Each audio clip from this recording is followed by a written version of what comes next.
Welcome, everyone. I am Trisha Kirby. Welcome to Clear Vision.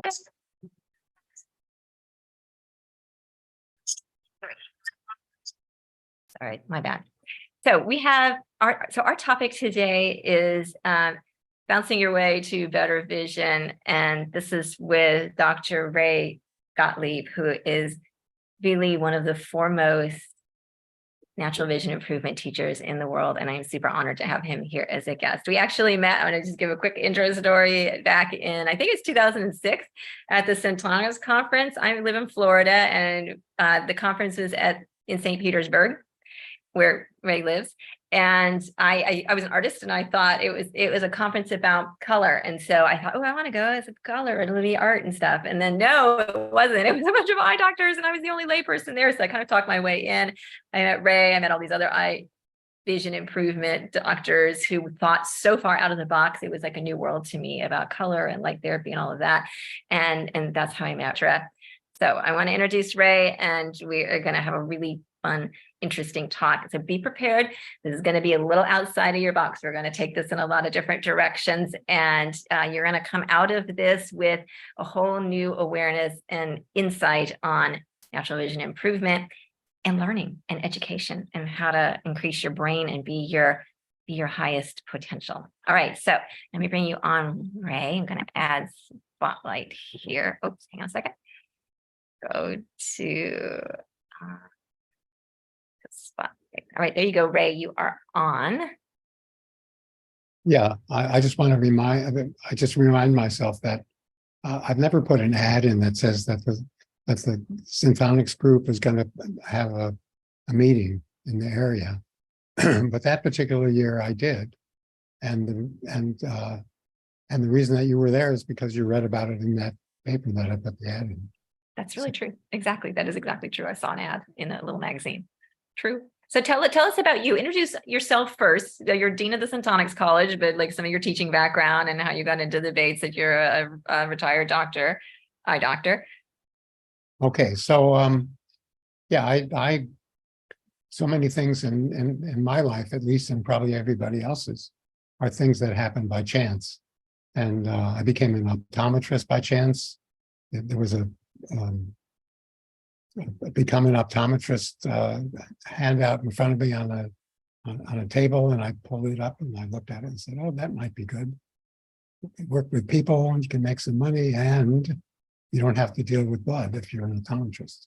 So that's I became an optometrist and graduated, and was almost immediately taken up as one of the professors at University of Houston, and taught for 3 years.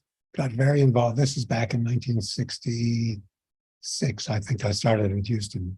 And anyway, I got really interested in kind of the new age stuff that was going on at that time, that zeitgeist. And I got interested in yoga and Tai Chi and so forth. And one day, I was in Berkeley at the time. I walked down the street that I'd been walking down for a long time and never went into any bookstores. And I kind of passed this one bookstore, and I stopped and came back and went over to a display, and the display was Bates's book. And I looked at it, I opened it up, and I said, well, this is like Tai Chi, and this is like yoga, and this is like meditation. And so I said, well, I'm an optometrist, I'm myopic. I bought the book, and I said, well, I don't know if this works or not. We've been warned in optometry school to not even pay any attention, to not even read about Bates, because he was such a fraud, according to them. He was very picked on in his career, Bates. Anyway, so I thought, okay, let me try this. I don't believe in it, but let's try an experiment to see if it works. And that was kind of the beginning of this. And I worked, ran into all of my hang-ups, at least some of them, and attempting to work. A year and a half later, I had reversed my myopia and had developed a lot of practices that got me through my difficulties, which I think are, I'm glad that happened. And And so then I became an optometrist. I mean, I was an optometrist, but I opened a practice. I was also teaching Bates classes and had a lot of different adventures in this. And at one point, I opened a gym in Santa Monica, California. It was called the Eye Gym, and I saw people. They could, instead of charging them every time they came in, kind of penalizing them for their interest. I just said, okay, this is how much it is a month. And so you could come in 6 days a week if you wanted to, and you didn't get charged any extra. So that was the plan, and it lasted about a year, because at that time there was a big, that was 1981. There was a big recession, and the people that were kind of sponsoring this withdrew because they lost a lot of money. So anyway, so I did a lot of different things in my career, and one of them was to discover, to be told about accidentally about this somebody called Pepper, Dr. Pepper, an optometrist. And he said, you know, if you're really interested in this kind of work, you have to attend one of his workshops. And it was amazing. I was so thrilled by what he taught me. And so anyway, I worked with that. I worked with a lot of different populations. I did Bates work with people, had a lot of interesting experiences. And about, I guess about 11 or 12 years ago, I retired so that I could read more about the areas that I was interested in. I had four major areas.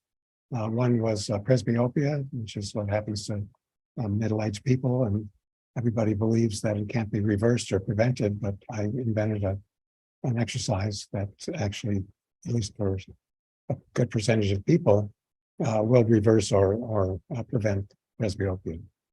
The other one was Bates. I had done Bates now already for 50 years, 1970s when it started. And the other one is the trampoline work, the Pepper work, Dr. Pepper. And the other one was what Trisha mentioned, which was using colored light to improve health and vision. And so I've been really involved in mostly those kinds of things. Other things I could have been involved with, but this is it. And I had the sense that, you know, I wanted to be able to research the literature and say, this is why red works for this and why green works for that. And I want to try to understand at a much deeper level what Bates was talking about, because I never quite understood what he was after. I think I do a little bit better now. So that's what's going on for me. And I find myself every once in a while doing something like grabbing a pen and doing something, and all of a sudden I have a new Bates practice. And so that kind of happens by itself, and I'm real excited about those things. So I will then go into my work. So we're going to talk about the trampoline. The trampoline is a really great tool for teaching people to become more conscious, more present, more able to perform. I used it for years and years with people. I worked at a couple of mental hospitals, state mental hospitals, one in New York and the other in California, and worked with what we call adults with mental inabilities. They call them retarded people. So anyway, I put them on the trampoline and had amazing results. One guy that was 28 years old, who never talked except for about 5 words. After 3 weeks of working with him for about 25 minutes each time, he started talking really fast. And anyway, so it's been an exciting time, and so I've talked a few times on this this program in the past, and so this time it's going to be about using the trampoline work and fitting it to what's going on with Bates work as well. So they have some overlap. So shall we start with the PowerPoint? Can I do that by myself? Yes. Absolutely. I'm here to help if you need it. Share screen, green button at the bottom. Okay, that's it. Quick time player, mail. That's one. Let's do this one first.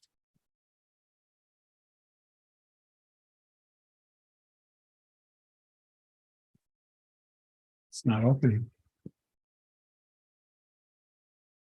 Okay, It's okay. Click. So you click on share screen. And then when you click on share screen, you should have the option. You should see a couple selections for the PowerPoint or the desktop, and it's up to you which you want to share from. Totally fine. Take your time. I have it as a backup too.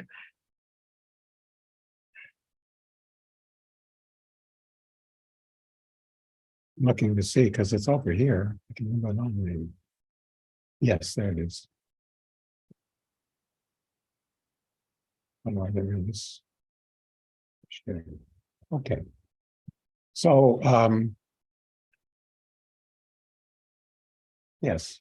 So just to give you a quick sense of what's going on here is, so I mainly worked with learning disability kids and adults that had problems, and stroke patients and accident patients doing this. So this particular chart was really, really helpful because kids love it.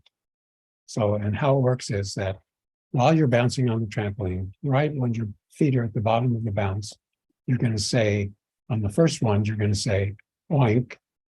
And on the second one, you're going to say quack, oink, quack, oink, oink, oink, quack. So with a kid that maybe doesn't even know their letters yet, they can use this chart. And but if I'm going to work with a child that's having reading problems, having other kinds of problems that they're coming to me to see, I could make an estimate that if I have them read this whole chart, they'll never make it through. So I'm going to start with having me say oink, and then saying you say it with me, oink, and then the next one, quack, and then you're saying it with me, and so forth, to introduce them to it, because a lot of people get really anxious when they're asked to do something. So part of the principles of Pepper is to make sure that at the beginning, the person is very likely to succeed. Because when you succeed, then your brain gets filled with dopamine. It's funny they call it dopamine when it makes you smarter. But you have to do everything you can to make sure that they're going to succeed at it. So you start out where it's really simple and easy, and the same thing is true of doing the bait system on yourself. If you try to do something that's too difficult for yourself, then your brain is kind of fade. It kind of goes a little bit out of joint as you strain to do it, because Bates's one of his primary principles was don't strain. Strain is what causes all these problems in the first place. So if you're picking tasks that are too difficult, then you're going to set yourself up for developing bad habits and not really succeeding. So then I would have the person do, just the top line, standing there. And then finally, I have them do it while they're jumping, and then pretty soon they're able to do the whole chart. And so little by little, you spoon feed the situation. Same thing you should be doing with, if you're looking at a line of print that you're trying to make clear, and there's no way you're going to make it clear because you're too far away or the light's too dim, then you're going to get overwhelmed by the task, and you're going to not be able to succeed at things. So you have to be really careful of what you're putting yourself in for, and making sure that you're starting with something that's too easy to get your brain more organized before you actually tackle something. So in Bates' work, in the trampoline work, it's, I forgot what I was going to say. So you start easy, and then what happens is the person can do it. Now they have more self-esteem, and they can now do something a little bit harder, like read both lines or read it backwards this time because you've memorized it. Or it could be something like when you get to the oink, you say oink, but when you get to they learned oink, quack, and now you say, I'm going to change it a little bit. So when you get to the duck, I want you to clap your hands and say, instead of saying anything. So now they've got an extra thing on top of it that they have to be aware of, and they have to be able to go through and keep up with themselves. Okay, so but eventually you reach, even though you've already kind of pre-lubricated their brain and made them more able, you're going to reach a point that's called the stress point. That's what I call it. That's Pepper's idea.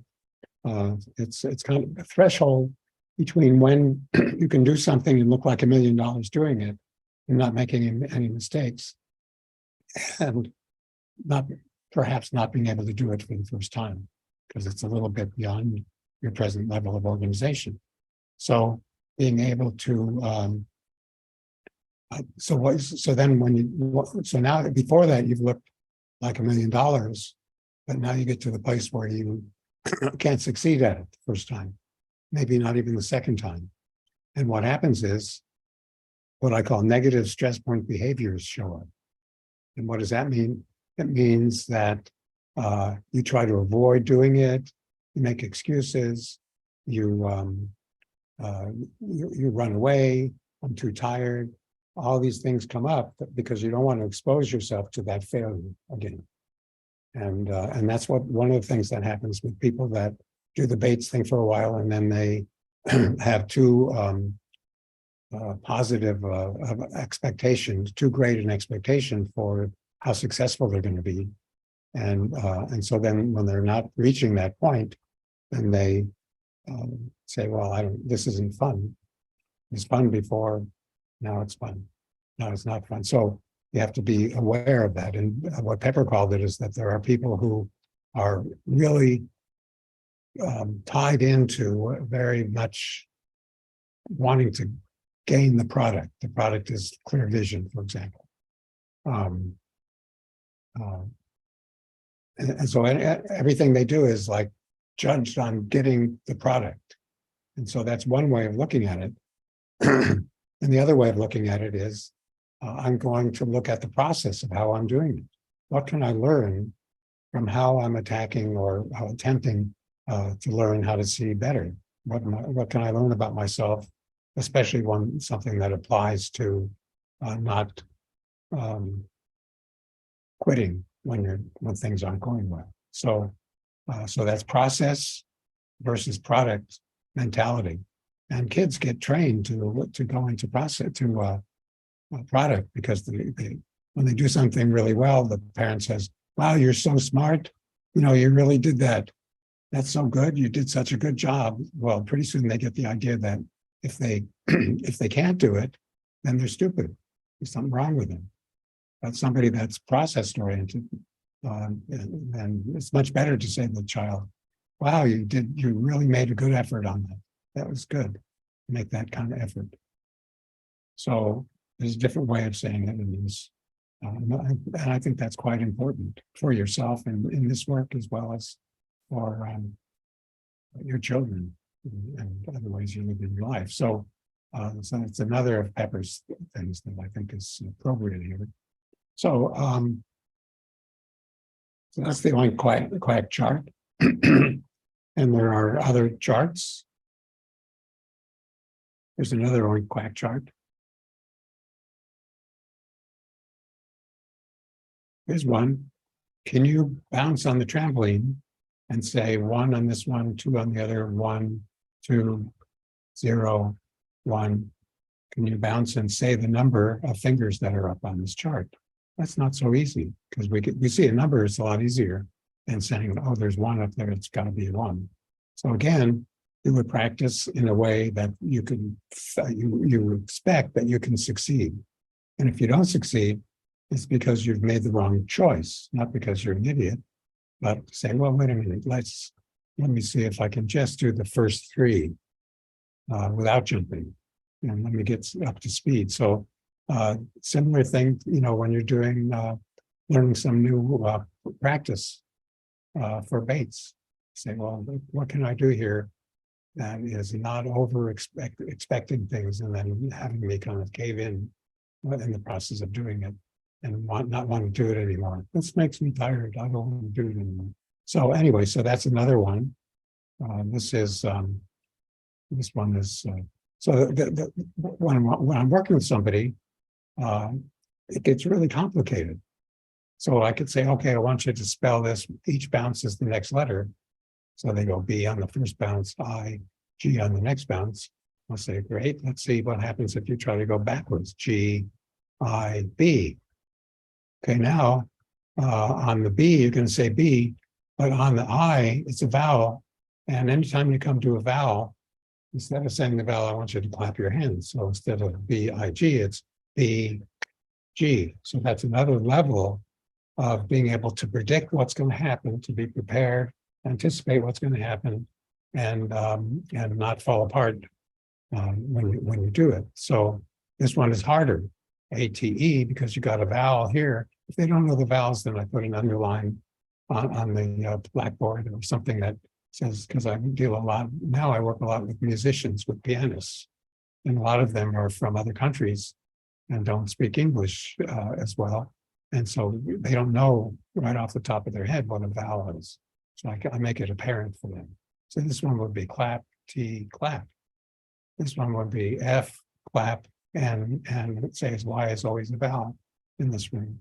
This one is G, R, clap, clap, T. So you gradually make it more and more difficult. How this applies in Bates is that you're looking at a visual acuity chart, or you can see maybe in the background, there's some special charts up there that are big stars and then smaller and smaller stars. And I think there's a visual acuity chart there. So anyway, you're going to be trying to say, I'm going to look at that chart and I can see the top line well, and I could see the next line well, and the next line, and then finally you reach a line that's your threshold, just like in Pepper, when you get up to the place where now you can't do it so easily. And the question is, do I keep straining harder to do it, or can I relax and see if I can understand my tension? And I'm going to look, and no, I really can't get any of those letters. So what if I increase the light in the room? Well, now I can do some of that. So you're going to find a level that works for you, that allows you to go up another level, in this case of visual acuity. Okay, so, or you say, like when I'm using that chart, which is, it's under development, but I think it's going to help people do what Bates calls central fixation in a more easier way than the way that he recommended. It was something that just happened to me to come up with that idea. So I go to a place, there's a little tiny print up there on the little one on top. So I can't really see it from 10 feet away. I have to get more like 4 feet away to begin to see the phenomenon that works with, which is that there's a big white circle that your brain sees around those black dots. And so you're training parts of the brain to work better with what you see. Anyway, so I just stay right at that point. I say, okay, I can't see it back here, but if I lean forward 2 or 3 inches, now I can read them. And it's not easy, so I have to really relax to let that happen to me. So it's all really similar to what ideas Bates has, and the more we can kind of play with those ideas, the more you might be able to apply them to yourself.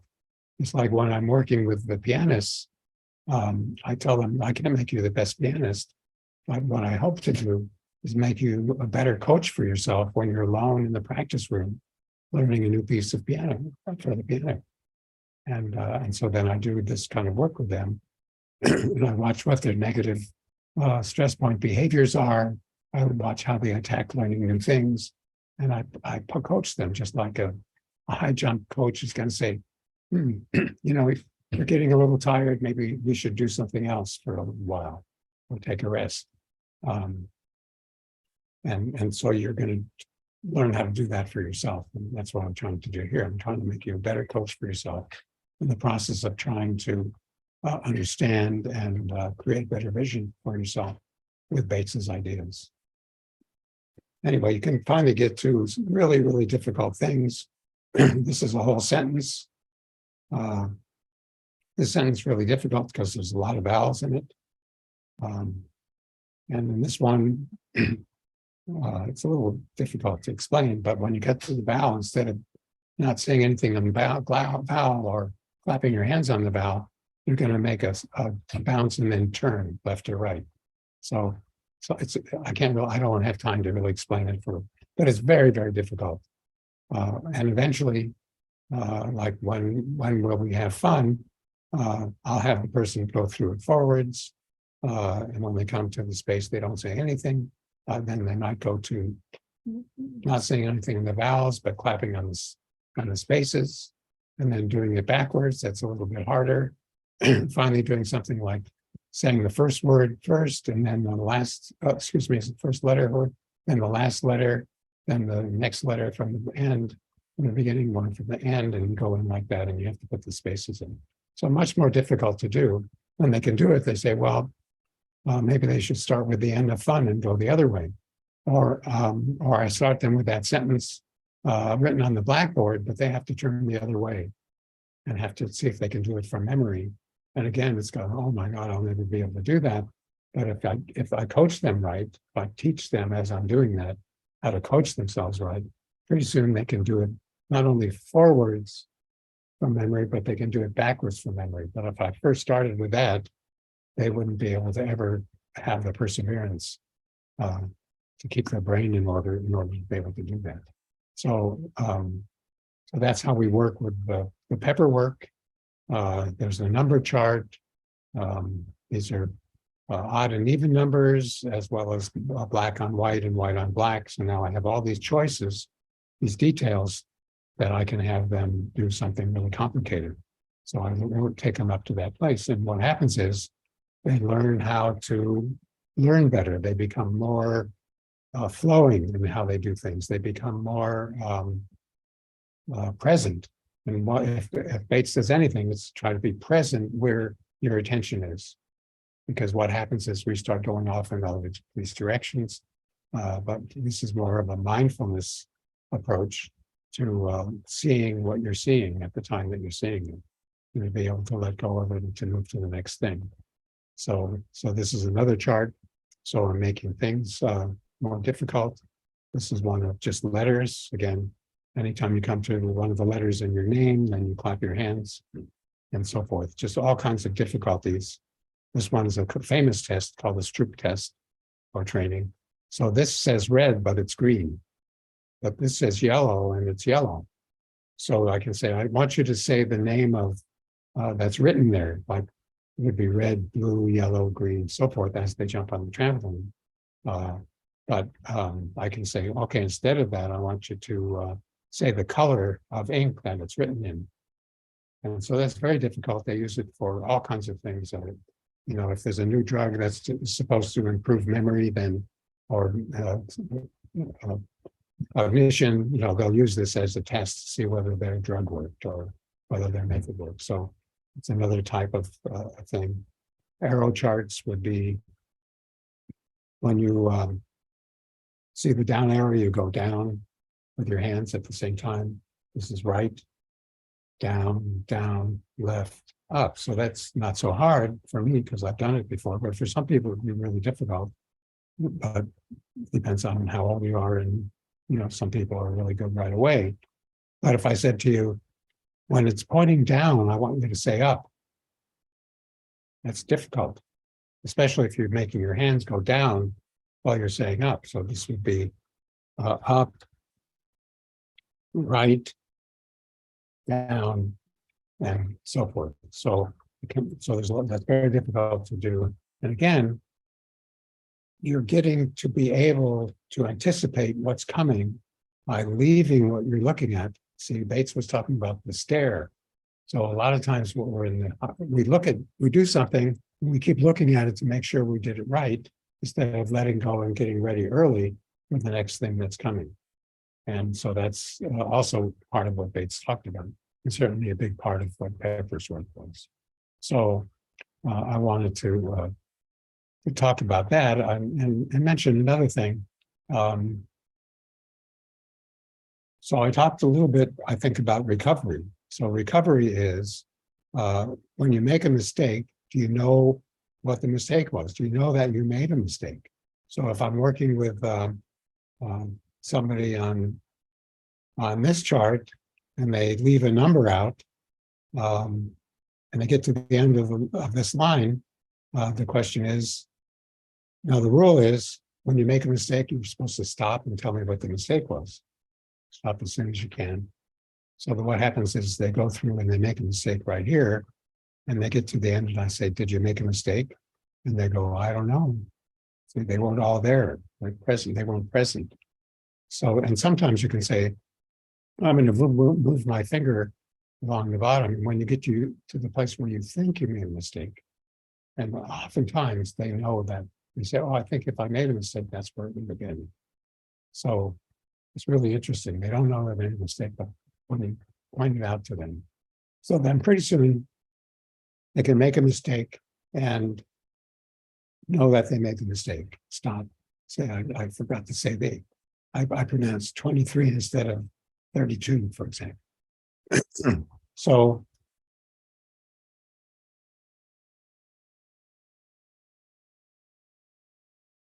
pretty soon they notice that they're making a mistake while they're making a mistake, and they try to recover from it, but they can't succeed. It's too difficult. But you keep working.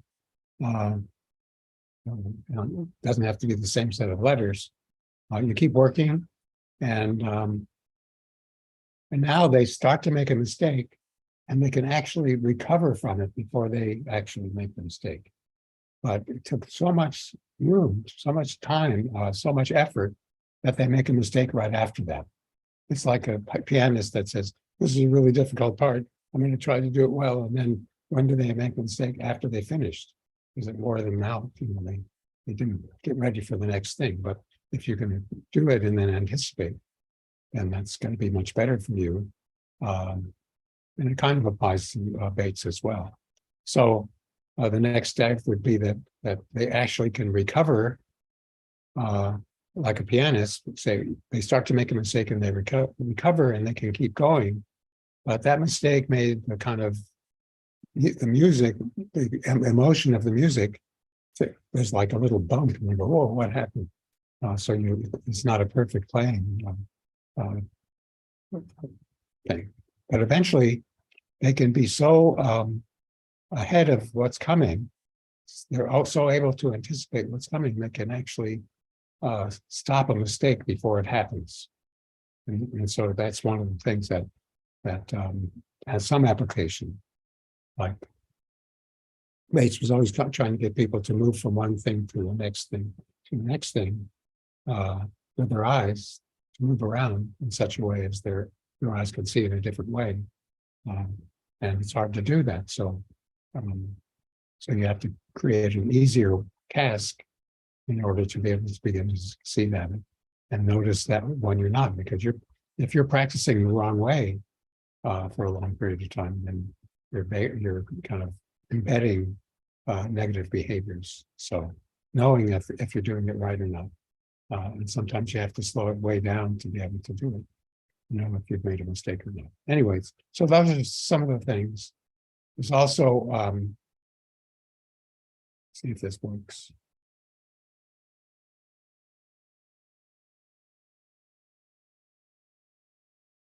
So this is one of the pianists. Let's see if I can. So first she's going to bounce just to see what it feels like. And she couldn't make her hands go in circles, which is what I'm trying to do. So instead of, she just made really awkward circles and all out of timing. These are pianists, they're great at timing, but when you start giving them things to do, so this level of moving, and I want there to be nice even circles, not one really big compared to the other, or one side is way over here. I want it to be in the middle, and I want them to be able to do that, and to do it right on the bounce. And so after many years of practice, it occurred to me I have something simpler than that for them to do. And I can make it easier so they don't lose faith in themselves, which is to go like this. Instead of going like this, go like that, and see if you can feel, you want your hands to go upward when you're leaving the trampoline and downwards to make your bounce a little bit stronger. So anyway, that's just a way of saying, how can I make this easy enough for me to do it, but not get frustrated by it? And those are possible. So here she is. And that's perfect. Okay, so now she got it, and we're doing it without that. Let's see, where's the. I don't have a way to pull it over. Nope. Okay, it's not working that way. It's down here. Oh, yeah, here it is. So I'm going to speed ahead a little bit with her. See what this is. So you got all your weight in the back foot. Can you put the weight on both feet? Okay, so here it is. She's finally learned how to make the arm movements really nice. And I say, well, can you make your feet? In this case, can you walk in place? Jump, jump, jump. And or the first one, the easier one is to move their feet apart and together. Bounce with your feet together, bounce with your feet apart. And so we went through that with her. She got better at it. But what I noticed with her, and a lot of times what happens is you have what's called motor overflow, which is just because your feet are going in and out, doesn't mean you have to move your arms in and out. So she's going along. I said, okay, now put your feet together and then apart. And as soon as they make them come together, their hands go together, and they're doing this instead. So you're creating a greater capacity for options, for creativity with your movements, because otherwise you're tied together. I want to free the top part of the body's movement from the bottom part of the body's movement. So in this case, she's going to be moving with one foot in front and then the other foot in front. But what I noticed with her is that she's on her back foot. She's putting her front foot out, but all the weight is on the back foot and vice versa. So now I'm going to see if I can help her move through that.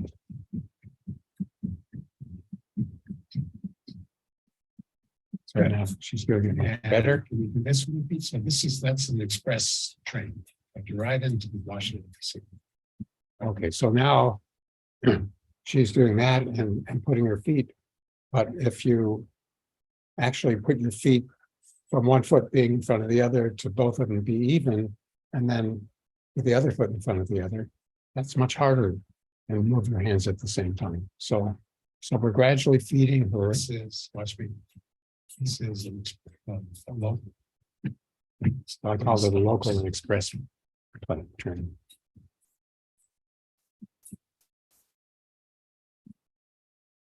But you can see how it disturbs her hand movements. And let's go somewhere else. Anyway, we go through this whole procedure, and if I notice things in there, okay, now this one is a really difficult one. Okay. When you put your feet so that your toes are pointing together, and then your toes pointing away from each other, and make your hands go in circles. But I don't start there. I start much easier than that. So again, it's an example of I just start them out and just without their hands involved and say, okay, put your feet like this, with your toes together, pointing at each other, and then bounce a few times, and then I have them change it, stop and then change it to the toes going out. And then pretty soon I say, okay, jump with your toes together. And then when you feel ready, switch to the other one. And when you feel ready, switch to the other one. If I just went through and said, you have to go like this and then make your hands go in circles, it would take all day. But if I make it easy enough, add on, sugarcoat it, pretty soon we'll see how she is.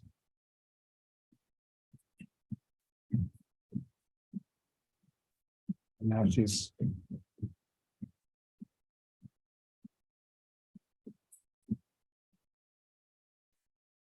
okay, and that gives a sense. So one of the areas of this is to work on body integration. How integrated is your body? How free is it?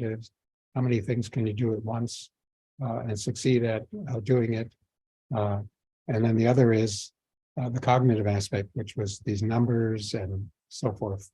You can do counting, you can do adding. Can you go through this other chart and add 3 to each one as you're going through? So now you have to really anticipate early enough to say 3 plus 5 is 8. And oh, this is easy, 28. Okay, 3 and 3 is 6. So if you're waiting till the last minute because you keep looking at what you just did in order to know whether you did it correctly, then you're not going to have enough time to make that add. So it's really training the timing of your brain, the accuracy of it, and eventually the flow, the top level of being able to do it and doing it as a master. And I think in general in our society, we don't teach people to get to the level of mastery.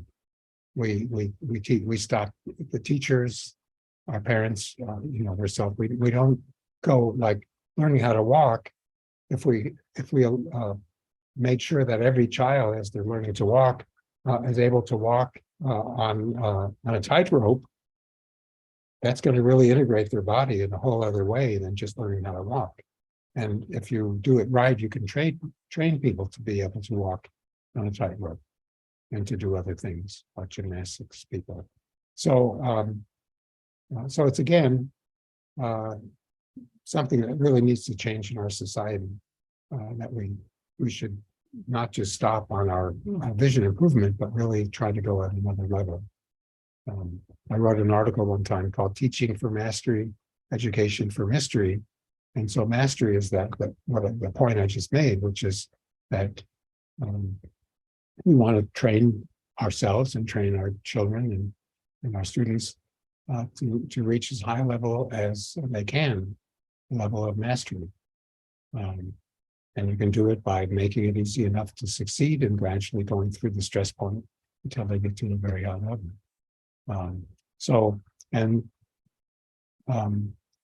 Education for mystery is that when I went to school, I think it's still true. They teach like you were making a cake. Okay, you're learning something, you learn the recipe, you make the recipe, you put the cake in the oven, and how good it looks when it comes out is how you get graded. Well, that's only one way to teach, because life isn't like that. Life is not a menu and a recipe, although some doctors practice that way. And they hear the thing and they go, this is what we do. And they don't really pay attention to you because they have the recipe. But a mystery novel is different. A mystery novel, there's no recipe.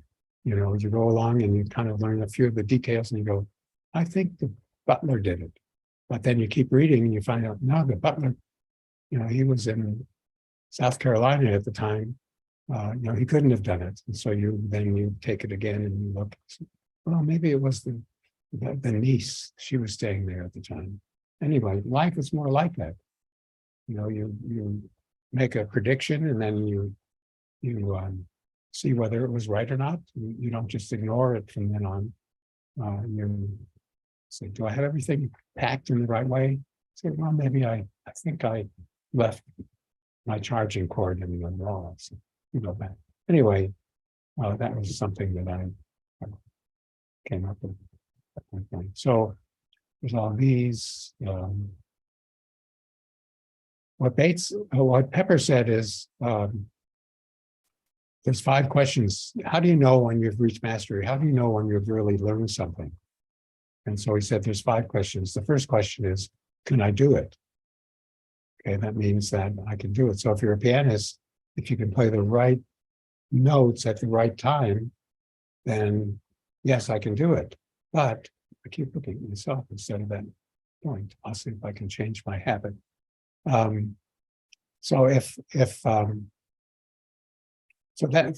that's not good enough. Can I do it? Isn't good enough because it doesn't sound like music. But the next question is, can I do it well? That is that you can play it and it sounds like music. Oh, okay, now I can do it. Now I can go out and I don't have to do it anymore. No, there's another question. The third question is, can you do it again? Can you do it 2 times in a row? Can you do it every time you try it for as long as you want, as many times? Well, that's a much higher level of work to get to that point. Why? But to get to that point of being able to do it well every time you try it is amazing. And, if we treated our students and ourselves that way, and we'd be much better off in lives.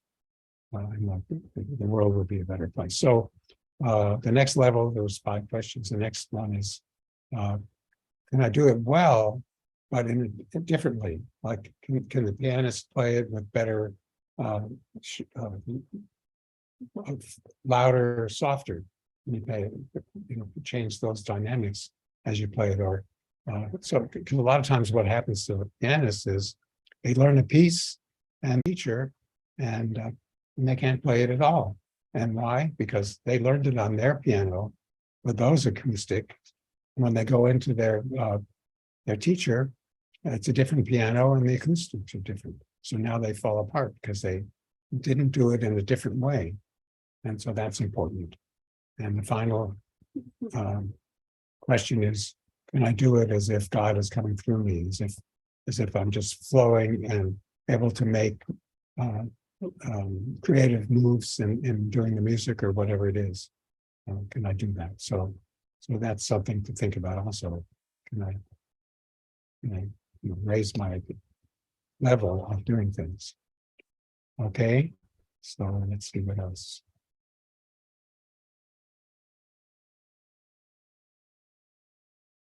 Anyway, so we're pretty close to an hour. Does that mean anything to you guys?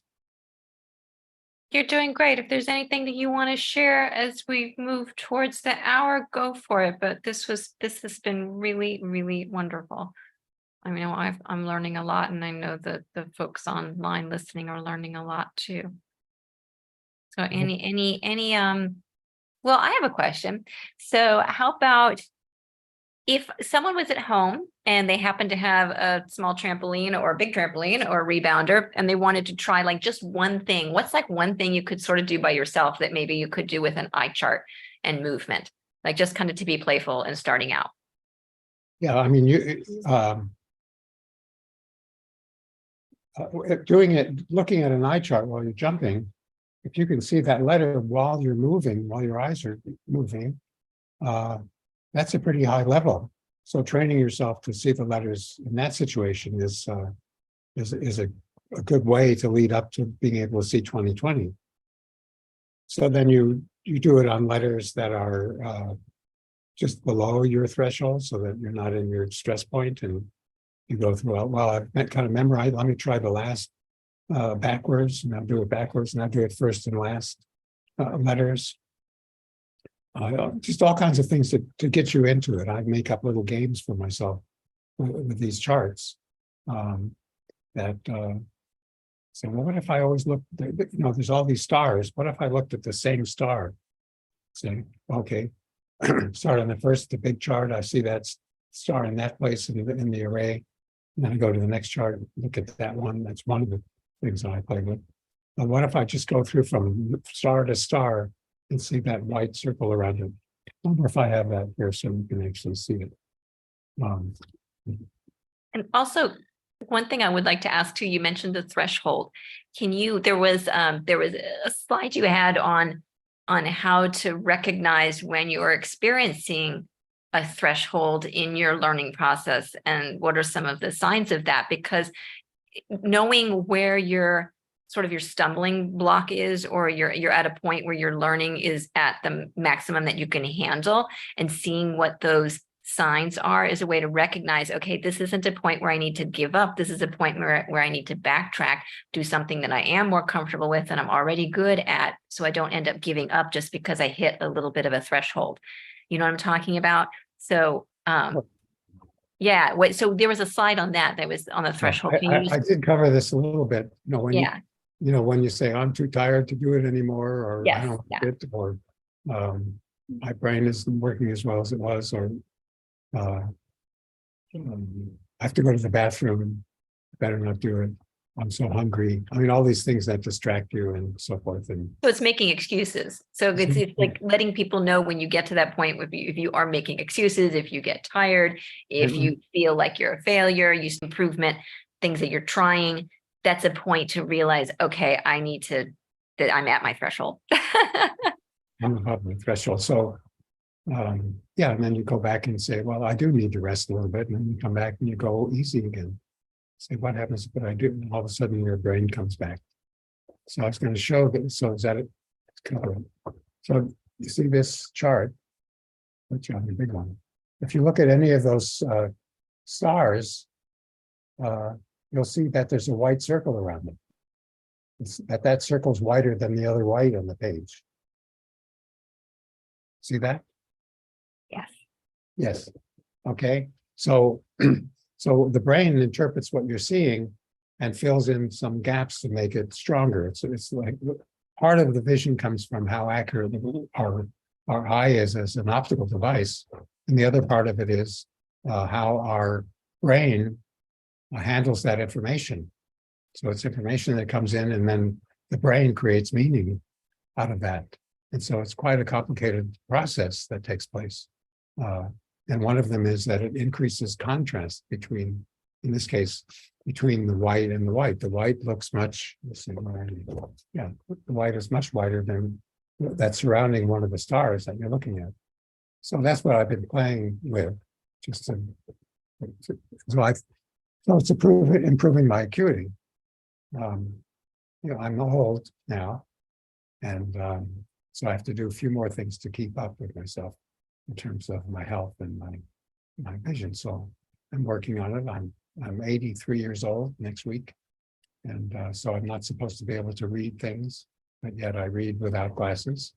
And what's going on for me, in spite of all that I know about Bates and stuff like and so forth, is I've had a lot of writing projects lately. And so I sit at instead of stopping and maybe doing that chart or standing up and getting a drink of water, so forth, I just keep plowing along. And so by the end of 2.5 hours of trying to rewrite and write something for this chapter I'm writing or something like that, so I'm having to really work to bring my vision back and to not make those kind of mistakes. That's a mistake. Did you have a mistake? Yeah, I should have quit an hour and a half ago for 10 minutes and then come back. It would have been a lot better. Anyway, it's not an easy process. It has to happen. What Bates says is, once you get your eyes clear, you don't stop doing the Bates system. You keep doing it all the time. And you find ways of using the world as a game, as an eye practice. So anyway, it's an adventure, and it works. I will tell one story, I don't know why, but I had this one patient that came in. He said, here's what I want. He was about a -3. He was in his mid-20s. And he said, here's what I want. I'm going to come in 3 times a week to see you. And the next week I'll come in 3 times. So he came in and said, so we started right then. He came in, and I taught him 2 or 3 different things.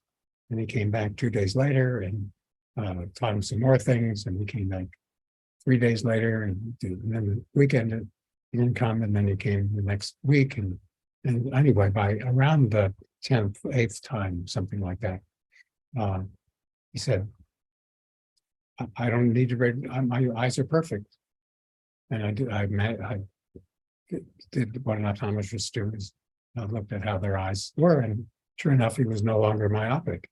I said, wow, that's really quick. It's amazing. And I said, how did you do that? And this was in Berkeley back in the 70s.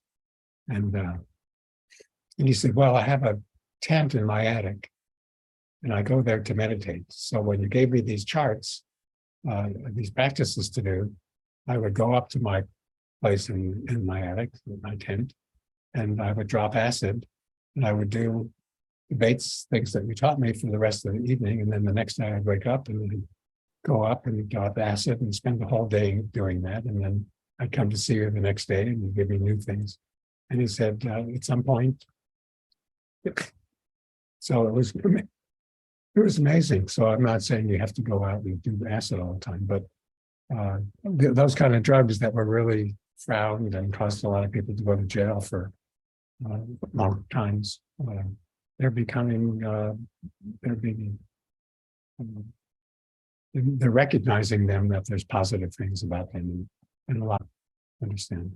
Anyway, it is actually, I absolutely love that story. I have to say, and it is, they're doing a ton of research on it, and there's taking away sort of the stigma of drugs being those kinds of not recreational, but they're all there. All drugs have some kind of a therapeutic use. And yeah, truth. I mean, I work with a psychologist who has a bionic bloom, it's called, and she uses mushrooms and other kinds of different things to help people overcome anxiety and get off of some of these mood balancing drugs, the ADD and those kinds of things. So absolutely, totally, it helps. I love that story. I think it's such a fun way to look at it, that you can, it's another way of thinking outside the box. It's another way to use your brain in a different way for vision improvement, about learning, about becoming the best version of yourself that you can possibly become, and working in a flow state, living in a flow state, accessing that higher consciousness and that best version of yourself in every single day of your life, bringing the best of yourself. So it's about clear vision.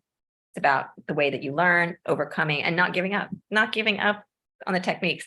Now, one of the things I want to say for maybe a future call, could we ask a couple, like I have a couple of things that I'd like from you. One would be talking about, not with this call, but in a future point, invite you and talk about the ways that you maintain your vision as you move into the older age. Like because I know the way you were saying, like it's an act of, like, you have to keep doing some things and keep practicing. And you said the way that the world is your oyster, but the world is where you play and practice. So something on that. And then I would also love to see something on the color, because I'm a really big fan of syntonics, and it can be a really complicated subject, but it can be a really fun, interesting subject as well.